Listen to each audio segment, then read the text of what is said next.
நான் only UI யூஎக்ஸில் மட்டும் தான் ஒர்க் பண்ணுவேன், நான் ஒன்லி இதில் மட்டும் தான் ஒர்க் பண்ணுவேன், என்னால் டெவலப்மெண்ட்லாம் பண்ண முடியாது, சொல்லவே முடியாது. You want be very technical. இன்னைக்கு வந்து பார்த்தீங்கன்னா மார்க்கெட்டு ஃபிக்மாவை பண்ணிட்டு இருக்கவங்க லோ கோட் பிளாட்ஃபார்மெல்லாம் மாற்றிடுறாங்க.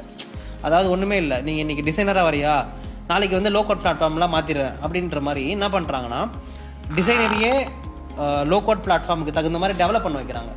ஐ மீன் ஃப்ரேம் நீ செட் பண்ணும்போது வேரியபிள் நேம் கரெக்டாக வை, என்னுடைய டிவ் நேம் கரெக்டாக வை, கண்டெய்னர் நேம் கரெக்டாக வைன்னு சொல்லி என்ன பண்ணுறாங்க, இன்ஸ்ட்ரக்ஷன் கொடுத்துட்றாங்க. ஏன்னா ஃபிக்மா 2 ஆப் ரெடி. இன்னைக்கு ஒரு லோ கோட் பிளாட்ஃபார்மில் ஃபிக்மாவுடைய ஸ்க்ரீன்ஸை நீ கரெக்டாக ஃப்ரேம் பண்ணி வச்சிருந்தனா அதை ஒரே ஒரு லோடு பண்ணால் போதும், ஒரு பேஜ் கிரியேட் ஆகிடுது.